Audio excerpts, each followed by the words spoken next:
하나님 말씀은 누가복음 22장 54절부터 62절 말씀까지입니다. 60절부터 62절까지를 합독하고 누가복음 22장 54절부터 62절까지를 보도록 하겠습니다. 자, 우리 60절부터 62절 합독하겠습니다. 베드로가 이르되 이 사람아 나는 내가 하는 말을 알지 못하노라. 아직 말하고 있을 때에 닭이 곧 울더라. 주께서 돌이켜 베드로를 보시니 베드로가 주의 말씀 곧 오늘 닭 울기 전에 내가 3번 나를 부인하리라 하심이 생각나서 밖에 나가서 심히 통곡하니라. 우리도 이런 실수를 할 수가 있습니다. 우리가 주님을 잘 믿는다고 하지만 우리에게 위협이 온다든지 큰 손해가 될 때 순간적으로 이 베드로와 같은 실수를 할 수 있습니다. 그래서 우리는 성령의 역사라는 게 그냥 말로만이 아니라 사실적으로 우리의 옛사람을 무너뜨리고 새사람을 회복해야 될 줄로 믿습니다. 자, 누가복음 22장 54절부터 62절은 베드로가 예수님을 부인한 내용입니다. 베드로가 스승이신 예수님을 닭 울기 전 3번이나 부인한 사건은 사복음서에 모두 기록되어 있습니다.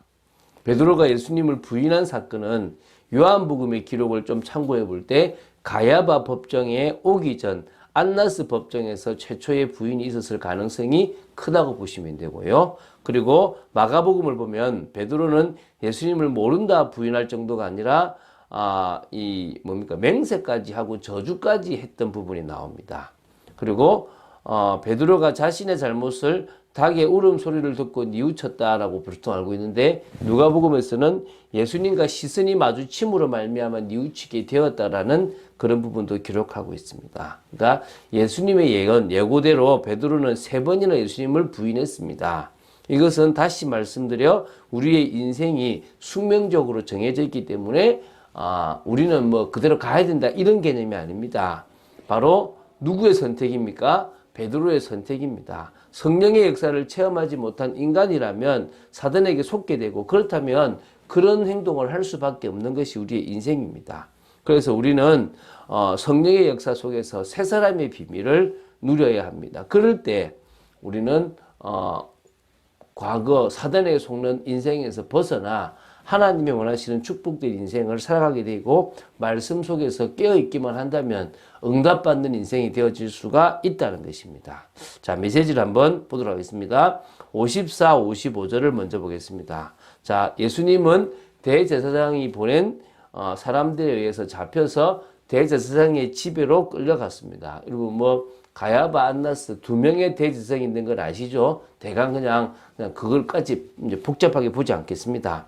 베드로는 대제사장의 집을 드나들을 수 있었던 요한을 따라서 예수님이 잡히신 곳으로 따라 들어갔다라고 요한복음에 조금 나옵니다.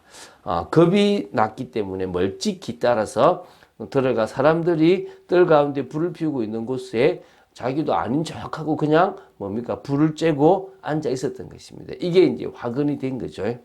자, 이 사내들인 공회에 의해서 체포되신 예수님을 보고 베드로는 낙담하고 절망할 뿐 아니라 자신의 생명에 위협을 느끼게 됐기 때문에 극도로 위축되어 있으면서도 어떻게 해야 되는 건지 예수님을 구해야 되는 건지 이렇게 갈등하는 그런 상황이었다라고 보시면 되겠습니다. 자, 56절부터 60절까지를 보도록 하겠습니다.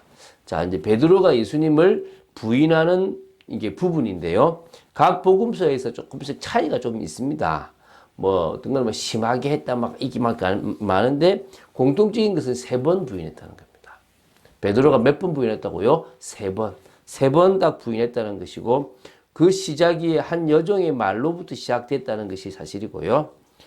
보면 내용들이 이렇습니다. 여기 보면 누가복음을 기준으로 본다면, 이 사람도 그와 함께 있었다라고 하면서 저 사람도 제자다라는 이야기를 이야기하고, 두 번째요, 너도 그 도당이다라는 부분으로 이제 얘기를 했고요. 세 번째는 네 말투를 보니까 갈릴리 사람이니 참으로 그와 함께 있었던 게 맞다라는 얘기를 하는 거예요.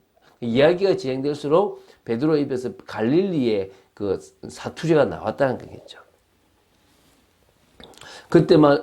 이럴 때마다 베드로는 너무나 두려워가지고 아니라는 부분을 직접 간접적으로 막 이렇게 하면서 누가복음에는 없지만 저주까지 하는 일이 나옵니다. 자, 그래서 세 번을 다 말하고 나서 닭이 울게 됩니다. 그래서 그렇게 지금 나오고요. 그런 부인이 뭐 자신과 상관없이 있었다는 것입니다. 그러니까 결국은 우리 인간은 연약하기 때문에 내가 주님과 함께 죽을지언정 주님을 떠나지 않습니다라고 했던 그런 베드로의 호언장담이 얼마나 말뿐이라는 사실을 우리는 기억해야 됩니다. 우리도 그럴 수 있거든요. 내가 진짜 배신 안 한다. 배신해요. 내가 돈만큼은 깨끗하다. 못 깨끗해요. 왜 그렇습니까? 자신을 모르고 있거든요. 사단에게 속으면 이익 따라갈 수밖에 없고 자신이 어쩔 수 없는 환경이면 그렇게 할 수밖에 없는 상황이거든요. 인간은 그렇다니까요. 그런데 그런 인간이요. 뭔가를 할 수 있다고 자꾸 생각을 해요. 뭔가를 드러낼 수 있다고 자꾸 착각을 한다니까요.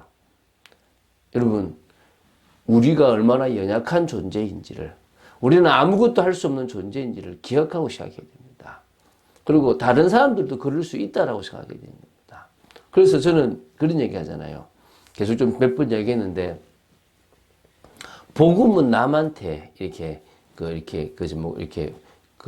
좀 잣대로 돼야 됩니다. 저 사람이 저러면, 그럴 수 있다.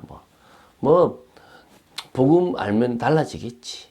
복음은 용서인데라고 그 사람의 잘못을 받아들이는 겁니다.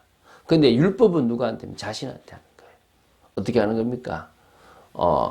역시, 니는 또 실수했구나. 안 된다. 물론 우리가 남을 그런 거 있습니다. 저 사람에 대해서 용서를 하기는 했는데, 저 사람과 같이 일을 할 때는 저 사람이 저럴 수 있다라고 생각을 하는 것은 이해가 돼요. 그걸 생각하고 들어가라 이 말입니다. 저 사람이 저럴 수 있는 부분이 있다라고 생각하고 들어가는 거죠. 왜냐면 일이니까 그 사람이 그것 때문에 구원 못 받는 것도 그다음 그것 때문에 중직자가 못 되는 것도 아닙니다. 그러나 그게 저 일을 하기로는 부족할 수 있다라고 생각할 수는 있다는 것입니다. 그런 부분들을 조금 생각하시고 보시면 좋겠습니다. 자, 61절, 62절 보도록 하겠습니다. 자, 베드로가 세 번을 부인한 후에 닭이 울었습니다. 그때 예수님께서는 당신의 그 신적 능력으로 베드로를 바라보셨어요. 그 시간표를 아시고 베드로와 눈이 마주친 겁니다. 그때 베드로가 이제 머릿속에서 주의 말씀이 곧 닭 울기 전에 내가 세 번 나를 부인하리라 하신 말씀이 생각이 난 겁니다. 그리고 자신은 도저히 예수님을 따라 죽을지언정 부인하지 않겠다라고 했던 자신의 그 모습이 아무것도 아니라는 그런 부끄러운 모습이 나온 겁니다. 통곡을 하게 됐죠. 죄를 뉘우친 거죠. 이게 본인의 의중이 아니라는 걸 예수님도 아시고 베드로도 알고 있는 겁니다. 자신이 진짜 예수님을 배반하고 싶다는 게 아니라 순간 자신도 모르게 그렇게 되어졌다라는 것을 알고 있는 거죠. 우리도 성령의 역사가 없다면 이 두려움 속에서 부인할 수밖에 없는 상황, 넘어질 수밖에 없는 상황. 그래서 성령의 역사가 절대적으로 필요한 우리라는 사실을 기억해야 됩니다. 그래서 어찌 보면 정말 변하고 싶습니까? 그러면 간절히 우리가 물 세례 받은 만큼 뭘 받습니까? 성령 세례를 기도해야 되는 겁니다. 그러면 우리의 옛사람이 죽는 새사람의 인생으로 바뀌어지게 되는 것입니다. 그럴 때 우리는요, 초대교회의 그 연약한 사람들이 성령의 역사로 담대해졌던 것처럼 우리도 담대함을 가지게 될 수 있다는 것입니다. 그러고 나서 우리는 뭡니까? 정말 환경과 현실을 뛰어넘는 사람으로 바뀔 수가 있는 거죠. 이런 베드로도 성령의 역사 이후에 담대히 설교를 하고 죽음의 위기에서도 두려워하지 않았던 모습들을 볼 수가 있는 것입니다. 그가 잘났다가 아니라 하나님이 그를 그렇게 만드셨다는 것입니다. 다윗도 마찬가지입니다. 하나님의 은혜를 받으니까 그가 달라진 겁니다. 하나님의 은혜 속에 있으니까 그가 훈련이 되어진 겁니다. 사울 왕과 다윗이 비슷한 인물이지만 사울 왕은 그런 고난의 시간표 속에서 하나님 원하시는 것을 깨닫지 못했던 것이고 다윗은 그런 고난의 시간표 속에서 하나님이 원하시는 그런 부분들을 깨닫고 준비되어졌다는 것입니다. 그래서 우리도 다윗같이 믿음으로 인정받는 게 중요하고요. 삶으로 인정받는 것이 중요하고요. 그리고 사명을 감당하는 그런 속에서 인정받는 게 중요합니다. 우리 사명 감당해야 되는 겁니다.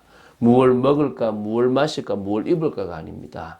우리는 현장을 살리는 사람들입니다. 그 현장을 살리려고 하니까 어떻게 된다고요? 내 힘으로 할 수가 없잖아요. 성령의 능력을 덧입어야 됩니다. 그래서 우리는 회사에 가든 아침에 눈을 뜨든 주는 그리스도시요 살아계신 하나님의 아들이십니다라고 하는 내 인생에 진정으로 그리스도가 나의 주인이고 예수님이 나의 그리스도라는 고백이 되어져야 될 줄로 믿습니다. 그럴 때 우리는 우리와 상관없이 역사하시는 주님의 역사를 보게 될 것이고 주님이 우리를 통해서 교회를 세워나가시는 것 역시도 볼 수 있게 될 줄로 믿습니다. 그러면 계속 은혜 속에 있다면 문제도 넘고 환경도 넘고 시대를 향한 하나님의 뜻도 보는 지혜가 있기 때문에 다른 인생을 살아갈 수가 있다는 것입니다. 자, 오늘은 짧은 메시지였습니다. 그러나 우리도 충분히 베드로처럼 주님을 배신하거나 부인할 수 있는 부분들이 사실은 있다는 것입니다. 우리와 상관없이. 그런데 그런 연약한 것도 주님은 아시고 우리에게 힘을 주시는 분이시라는 것, 좋으신 하나님, 능력의 하나님이시라는 것을 믿고 고백해야 될 줄로 믿습니다. 오늘도 그분과 동행하고 그분의 능력을 덧입는 여러분 되시기를 주 예수 그리스도 이름으로 축원드립니다. 주는 그리스도시요 살아계신 하나님의 아들이심을 고백합니다. 믿음으로 나아갑니다. 말씀 붙잡고 나아갑니다. 아버지 하나님, 저희들에게 은혜를 내려주시고 한 걸음 한 걸음 하나님의 역사를 덧입는 축복이 있도록 지켜주시고 이 시간이 정말 단을 쌓는 이 시간이 흑암과 싸우는 복된 시간임을 확신합니다. 지켜주시고 역사하여 주시고 은혜 내려주실 줄로 믿습니다. 주 예수 그리스도 이름으로 기도드립니다. 아멘.